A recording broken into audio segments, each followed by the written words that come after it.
welcome to my channel, and for today's video we're going to watch some scary horror story animations. And if you're new to my channel, please click the like button and subscribe. Pero if you're not comfortable watching this video, you can just go and skip to the other videos. So, ang gagawin namin ngayon ay, sabi ko nga, mag-react tayo at nanonood tayo sa scary horror story animations. And, magre-react lang ako ay sa tatlong video. Dalawang video lang. Para sana hindi siya nakakatakot kasi ayoko nakakatakot. Sige, let's go! So, ang first natin is, I met the guy who ate human flesh. Nakashock yun. This happened when I was in college. I was 20 at the time, studying for an upcoming exam in biology. That is, until my roommate busted in my room. She wasn't yelling, but I could see she was drunk by her excitement. I rolled my eyes and sighed. I completely lost focus now. But it was okay. I'd kind of gotten used to her behavior. She was a party girl while I was, well, a nerd. I tried to get back on my reading tracks again, but she patted me on the back and drunkenly giggled before speaking. "Come on, Jasmine. Every time I see you, you're always reading a book." I sighed before speaking. "And every time I see you, you smell of alcohol and vomit." Oh. She frowned at me. "How about this? I'll be quiet all week if you come to this party tomorrow at 8. I wanted to say no, but then I thought about it. I mean, I do always work really hard. Besides, she won't barge in like this for the whole week? Sounds too good, I thought to myself, so I nodded and continued to read. We got ready. I hadn't dressed up in ages, so I was kind of excited. The party was loud, filled with drunk people making out, bumping and dancing. The party was hosted in a basement-like setting, only it was much bigger and had a lot of space. I'm not going to lie, I did have a few drinks.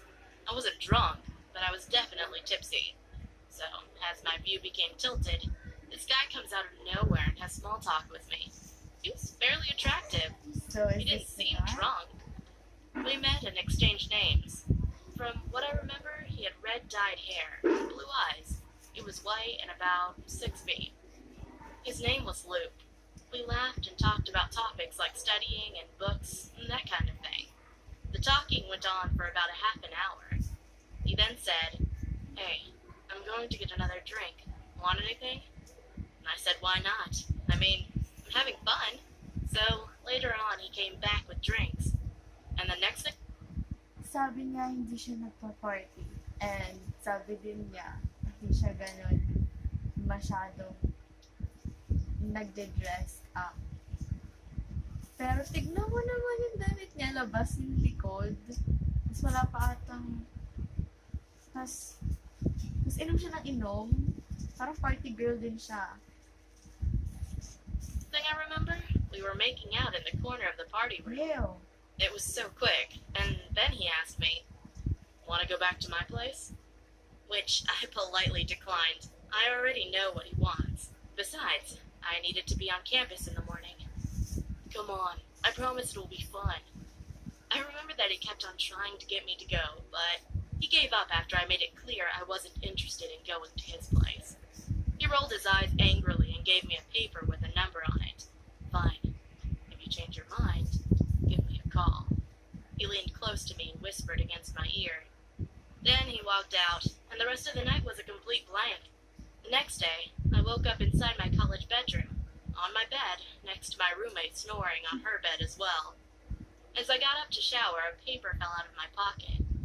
It was the number, which made me remember that guy, but I had more important things now. I showered then and went to study. I remember reading my book when all of a sudden I felt dizzy. Then I woke up in the bed with police officers and nurses talking next to me. Turns out I had this dangerous allergic reaction that could only be caused from saliva or any bodily fluids that had come from decaying or rotting flesh, which to my surprise was weird. I hadn't been kissing anyone. remembered the guy. I told the police about the guy at the party and gave him the number he gave me. A few weeks passed and my allergies went down so I could live my life normally. I just finished my test when my phone rang. I answered it, and it was the police. Turns out the guy from the party had 2 dead, decaying women's bodies inside his apartment that he ate. They must have 2 dead bodies. Both girls. That's not just a cannibal, that's a lunatic. So, It's a murder. yeah. This pala kapatid ko, guys. Hindi ko siya sinama dito sa video kasi itsurahin niya, gagaling lang siya sa school. Kamusta nga pala exam? Char, mamaya tayo doon. So, balik tayo dito sa video. So, nung gabing yun, kumain siya ng 2 babae. Dahil di niya nakuha isa? O talagang dati pa siya nakakain? Kahit na, Bago lang. bago lang. Kahit na wala na akong pake kung kailan niya kinain. Pero bakit siya kumakain? At na-curious ako, guys, bakit yung mga ibang tao, bakit, ba't mayroong cannibal? Ano, Nadugo kasi yun. ano bang lasa ng tao? Ano bang masarap sa mga tao? Mas masarap naman ng baboy, yung baka. Ano ba yung kabata? No. Kadiri. Din sa mga, dito sa Pilipinas, merong mga cannibal din. Sa katulad forest. may mga ganun. May magkakapatid na kinain yung nanay nila. Hindi ko tanda yun, basta kay ano yun eh. Kanina nga yun sa isang vlogger. Basta yun sa isang vlogger na yun, na kinuwento niya lahat ng mga cannibal dito sa Pilipinas. At isa na dun yung 3 magkakapatid na lalaki na kinain yung nanay nila. Hindi ko alam kung bakit. At kung masarap ba yung katawan. At ayoko na malaman. So, tuloy na natin. been there for months. My heart dropped. The thought Months. that I made out was someone who ate human flesh. Or Yeah. even worse, was what if I had agreed to come to his place? I may have been one of those bodies. Yun ang sinasabi ko. Don't trust people at the parties. Lalo na kung nakilala mo lang. Wag ka agad kahatulan. Kahit lasing ka pa, walang may pake. Basta wag mo agad ikaw close sa sarili mo sa kanila. So, next natin re-rate ko pala. I rate that 1 to poop my pants. Siguro mga 5 lang. Hindi naman siya masyado nakakatakot. Nadali lang ganun. Nakakadiri lang. At wala siyang scary sound effects. So, I'm relieved. Walang nakakatakot yung sa Meron ang sula. ayun sa huli. Nakaka-goosebump siya. Pero hindi siya masyado ganun nakakatakot. Yung parang conjuring talaga kahapon yung papanood din natin.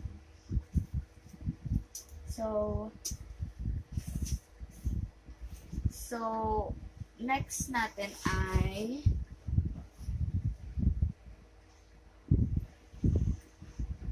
Go. So, next natin ay My Invisible Playmate.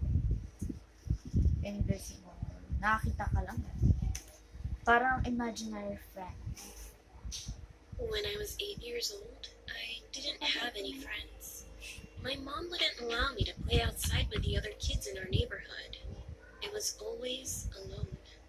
The only playmates I had were my cousins and my brother, but it took 3 hours and 25 minutes to get to their houses.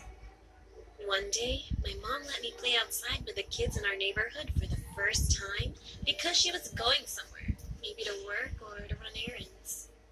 I got my dolls and other toys and was excited to play with the kids outside.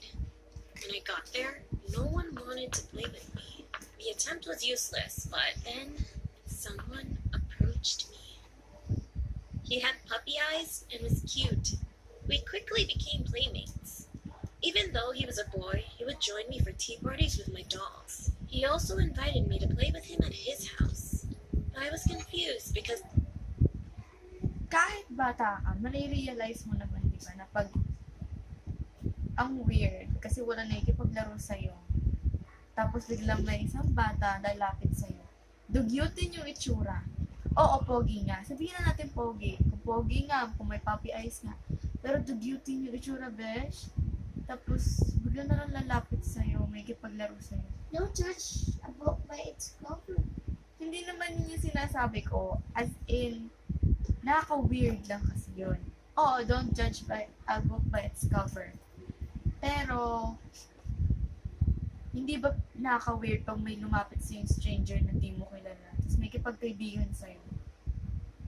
Siyempre, bata ka pa naman, di mo pa alam. Ay, kahit nga bata siya, dapat naiintindihan niya yun.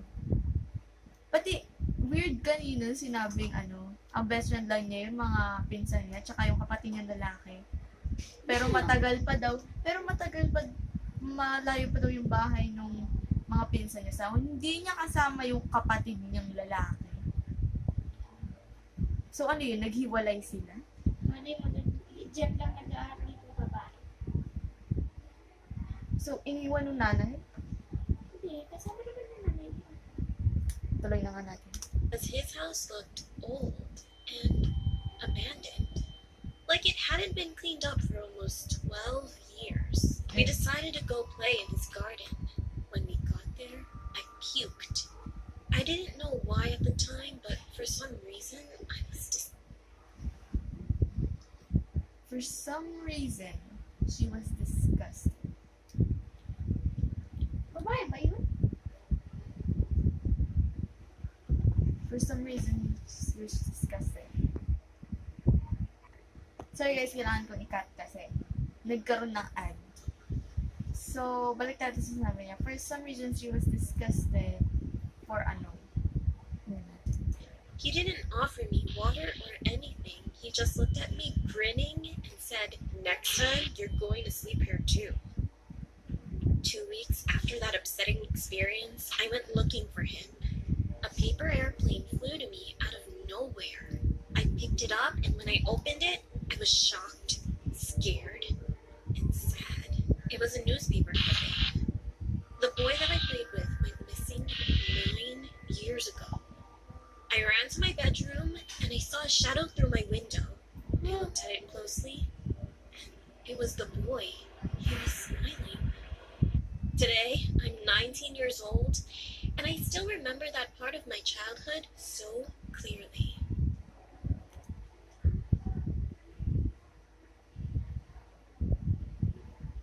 So, okay lang magkaroon ng imaginary friend kasi ikaw naman yung gumawa nun. Sa isip mo yung nangyari. Sa isip mo, ikaw yung gumawa nun sa isip mo. Kasi gusto mo magkaibigan. Kasi gusto mo magkaroon ng kaibigan. Pero, hindi okay yung nakakita ka ng multo ng bata ka.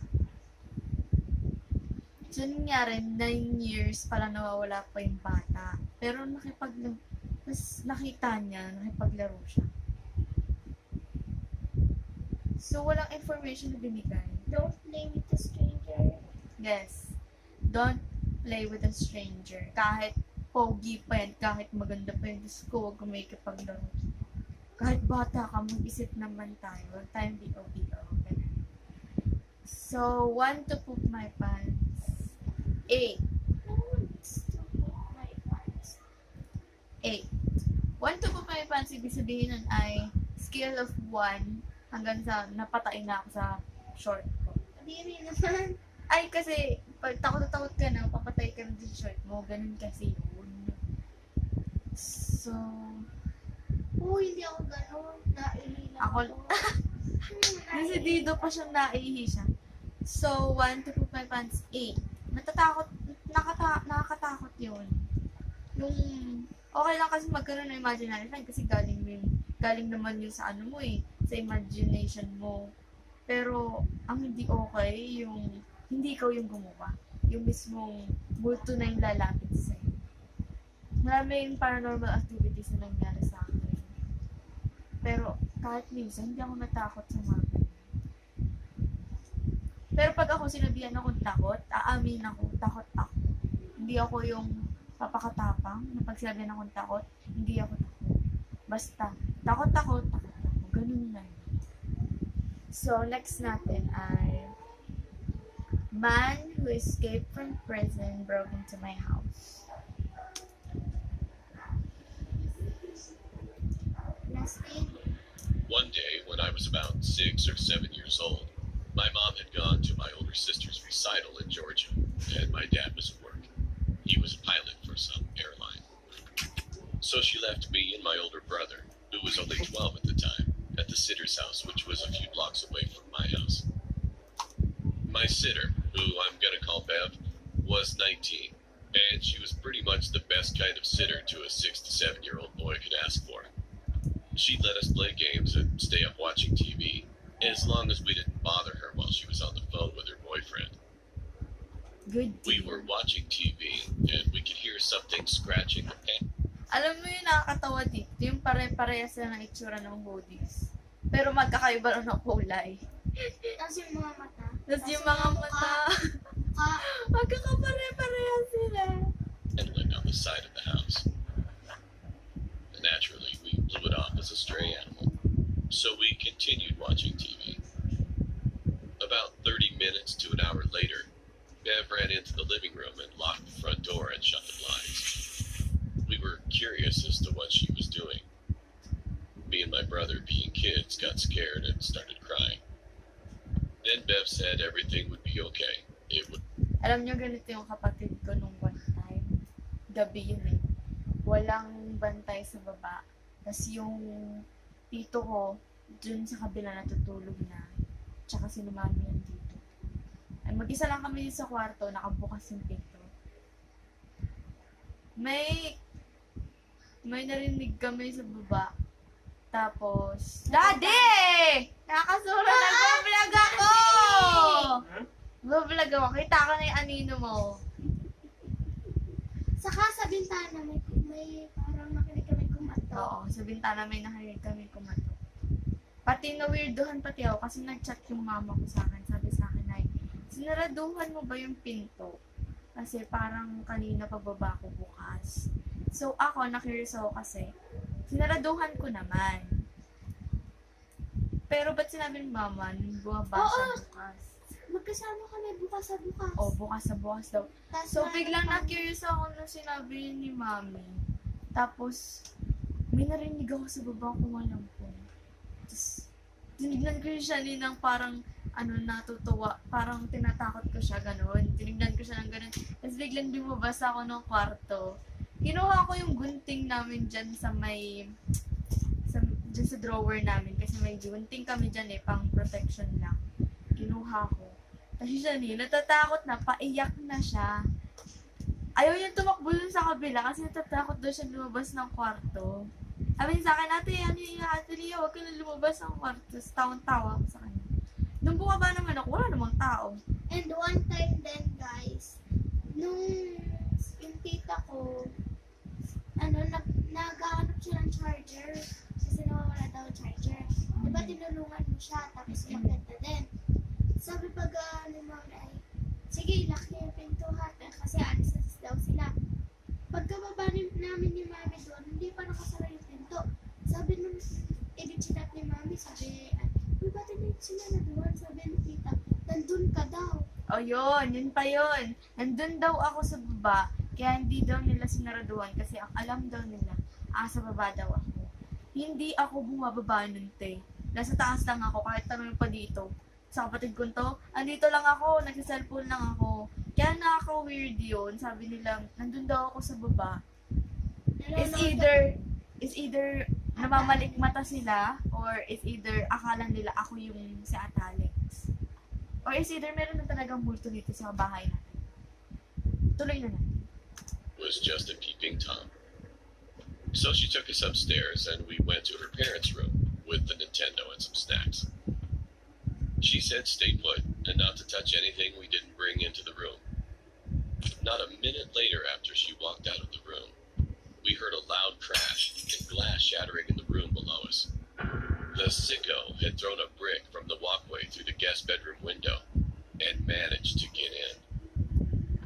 I remember Bev running into the room and pulling us into the closet, telling us we were going to play a game of hide and seek and to be very quiet. She got out of the closet and locked it from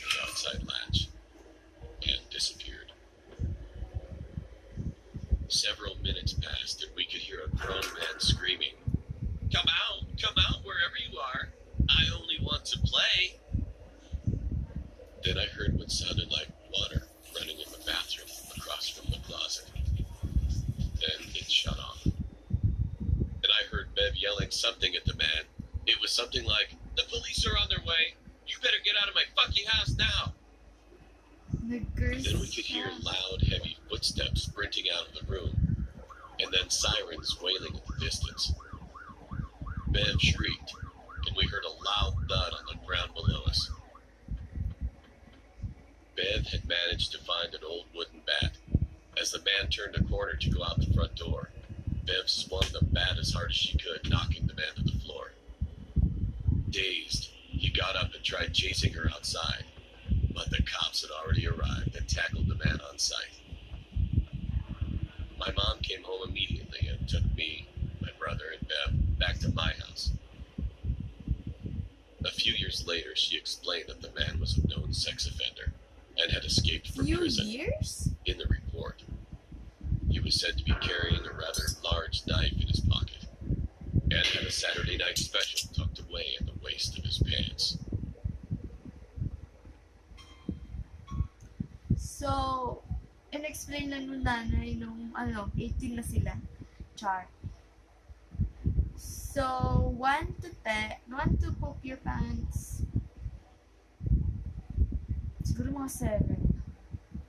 Natakot ako dun sa pangalawa. So, 7 lang siya. Hindi siya masyado nakakatakot. At sa mga pinanood ko, walang horror music. I'm so happy. Hindi ako masyadong natakot sa mga to. And guys, sorry, sinabi ko kanina na 2 video lang yung iaano ko. 3 pala to. So, yun na yun guys. Sana nagustuhan nyo. At manood na rin kayo ng Huwag sana kayong manood ng scary horror story animation bago matulog kasi nakakatakot. Kaya ako, anong oras na 4:27 na. Ngayon ako nagawa. Ngayon ako nanonood. Kasama ko pa to. Hindi ako matatakot. So,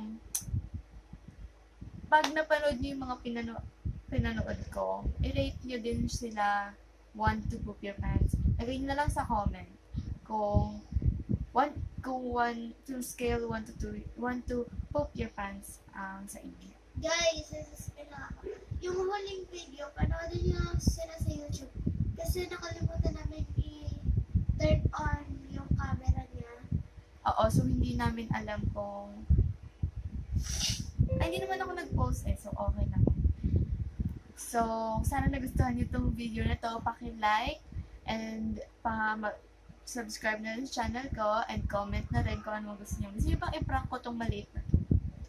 Gusto nyo bang i-prank ko siya sa vlog? May channel din siya, guys.